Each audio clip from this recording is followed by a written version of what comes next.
tembak aja kakinya.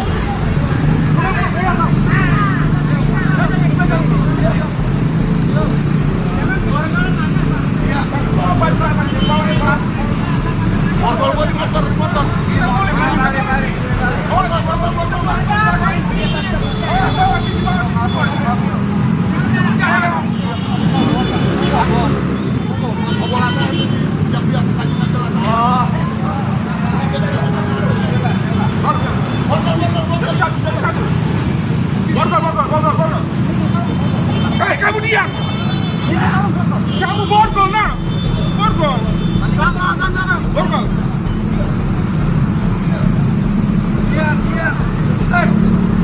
Diam, kamu tembak mati nanti. Kamu tak tembak mati nanti. Diam. Diam.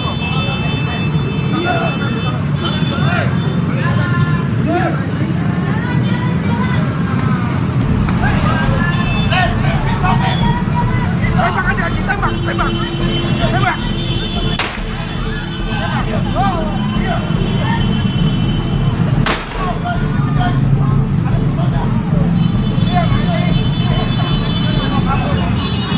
Borgol.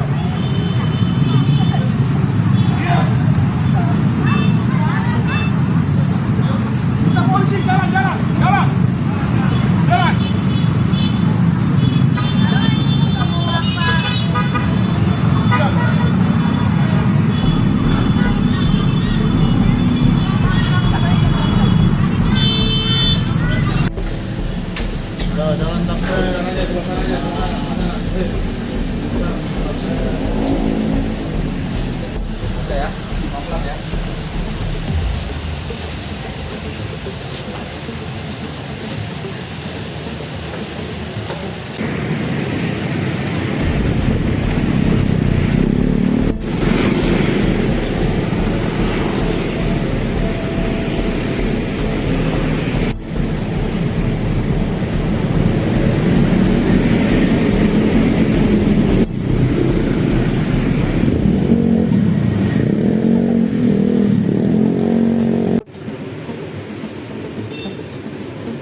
Saya balas.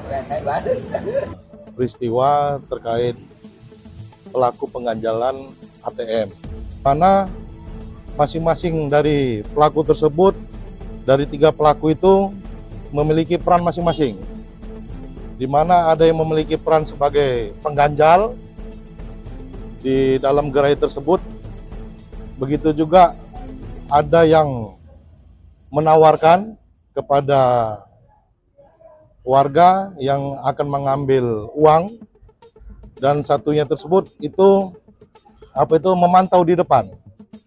Nah, akhirnya dari kejadian tersebut kami sudah memantau cukup lama, dan alhamdulillah tadi pagi juga berhasil diamankan, karena sempat pagi tadi itu ada warga Pamulang sendiri akan mengambil tarik tunai di gerai ATM tersebut.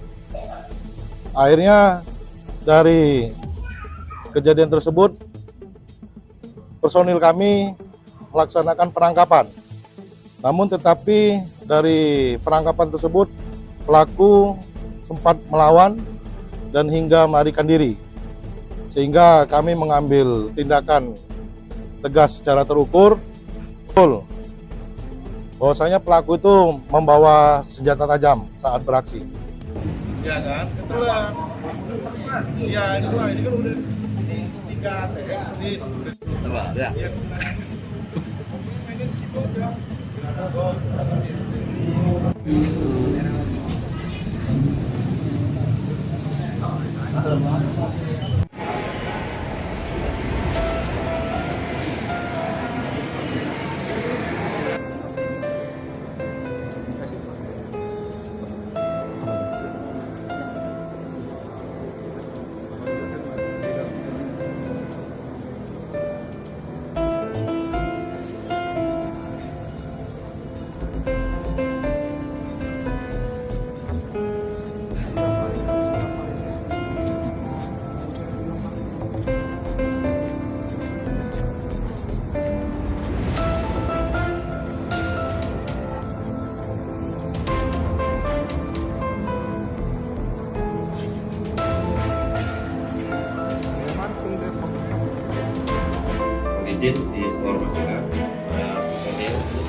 menarik semua. Bukan ada ini yang jadi sampai sekarang Sekarang kali ini kami bawa ke Bogor saudara. Sekarang kali ini kami bawa ke Bogor saudara.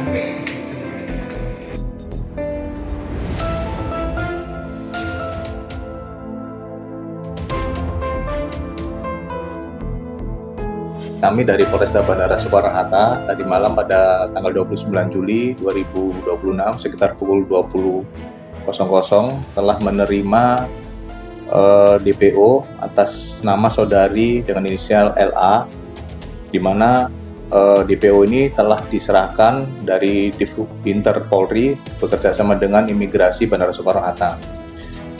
Kasus ini terkait dengan kasus perlindungan imigran Indonesia, di mana laporan polisi ini di bulan Januari 2026, kemudian dari pengembangan kami mengeluarkan DPO di bulan Juni 2026. Kemudian alhamdulillah tadi malam untuk DPO dengan inisial saudari LA ini berhasil diamankan dari kepulangan dari negara Kamboja. Dari Divbinter menyerahkan kepada kami, dan ini informasi dari Bea Cukai ulangi dari Imigrasi Bandara Soekarno-Hatta.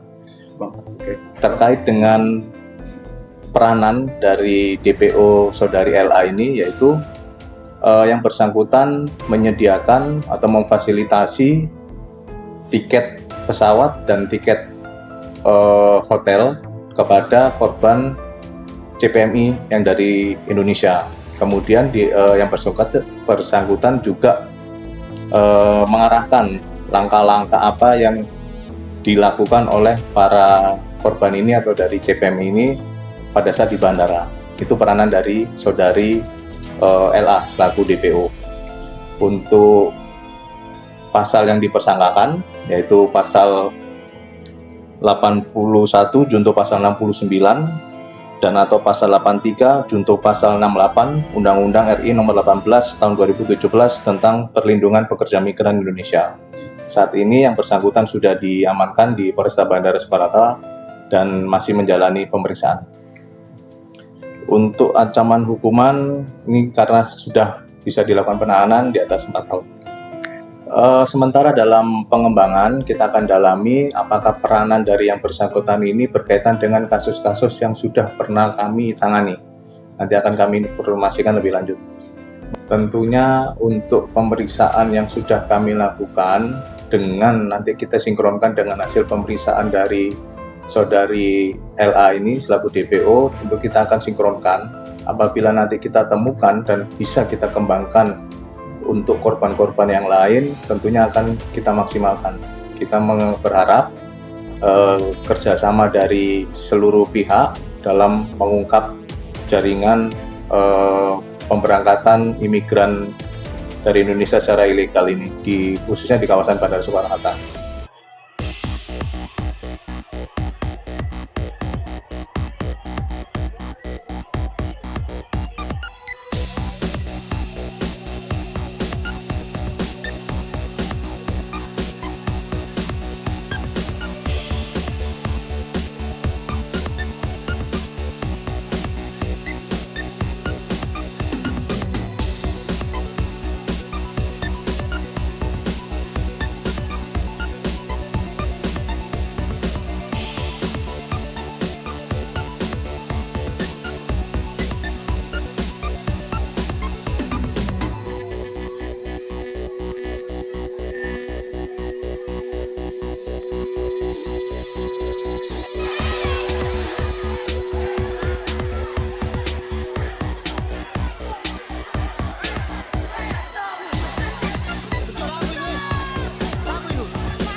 Bang, Ya. setelah kejadian kemarin Pak, langkah dari KONI seperti apa Pak yang untuk tindak lanjutnya Ascot ini Pak?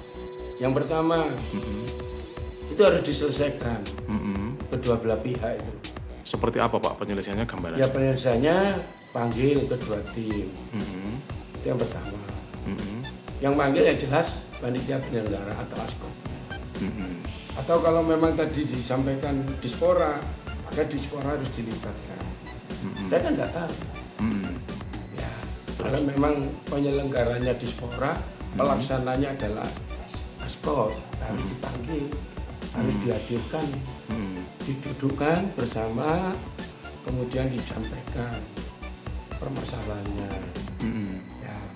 Yang kedua harus ada sanksi itu, ya sanksi Kepada klubnya? kedua tim harus ada. Ini himbauan saya. Karena kenapa harus ada sanksi? Biar ada efek jerah kepada yang lain. Tahun depan kalau digelar lagi seperti itu harus lebih bagus lagi, lebih baik, lebih terkendali. Yang saya sayangkan adalah saya melihat dari keamanannya sangat kurang, tidak memadai. Karena ini event-event final. Tingkat kerawanannya tinggi. Tingkat kerawanannya tinggi. Ini sangat saya sayangkan. Karena apa? Dari awal berjalan enak. Ya, saya anggap ya wis bagus lah. Bagus. Ternyata endingnya Seperti itu. seperti itu. Nah, ini kan Pak, sejauh ini sudah ada koordinasi Pak antara KONI dengan Ascot dengan Dispora atau gimana gitu Pak? kalau koordinasi ya ini sebatas bahwa Ascot akan menyelenggarakan kompetisi U15 dan U13. Hanya sebatas itu. Sebelum kejadian itu ya Pak? Ya, terkait dengan di lapangan itu urusannya Penyelenggara. Pak. Kami tidak ikut itu.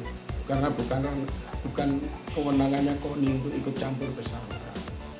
Nah, kalau dengan kejadian seperti ini, ya itu harapan saya nanti agar bisa diselesaikan secara baik-baik. Oke. Jadi lebih jelasnya lagi kronologis kejadiannya sebenarnya seperti apa. Jenengan tanya kepada ketua Penyelenggara. Oke. Iya.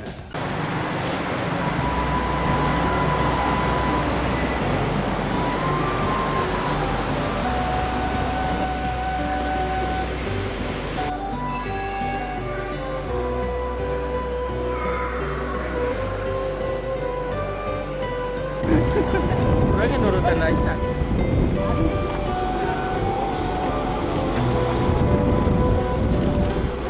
Bisa meninggi dari ya.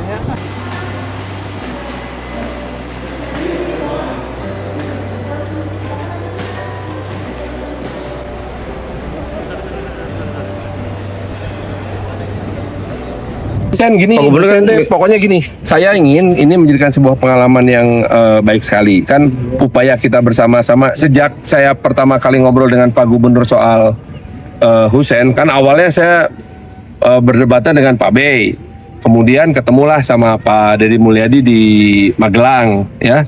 Di Magelang itu Pak Deddy Mulyadi bilang, kamu tidak akan sendiri, sama-sama sama saya, sing percaya, mengapa? Maka kita bagi tugas lah, saya bagian bikin gimmick-gimmick, nah, Bapak yang bagian politik tingkat atas. Kan beliau juga ingatkan apanya, kalahkah nyeun jeung Susi R, kalahkah nyeun jeung Susi. Itu bagian dari untuk tetap supaya idenya jangan berhenti. Nah dengan demikian, jalur beliau untuk ketemu dengan presiden dan lain-lain, karena gubernur kan adalah perwakilan pemerintah pusat, nah itu bisa berjalan, akhirnya tanggal 26 Mei keluar instruksi presiden, nah kita jalan.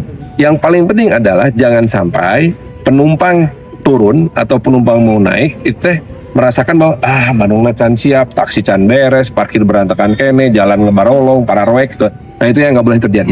Sampai tadi saya masih memberikan instruksi kepada DSTABM untuk masih membereskan beberapa ruas jalan yang tidak rapi di seputaran Bandara Husein. Ada Pak, sebuah kegiatan militer dipindahkan ke Kertajati. Nah itu saya nggak tahu. Tapi yang saya tahu persis, PT DI sudah menandatangani kerjasama dengan BIJB untuk membangun MRO dan perakitan itu, tapi di bawah koordinasi Menko Infrastruktur Pak Ahy. Siap. Sebenarnya daya dukung apa sih Pak yang akan diberikan sama Pemkot? Karena kan sebelumnya cuma 1 bulan.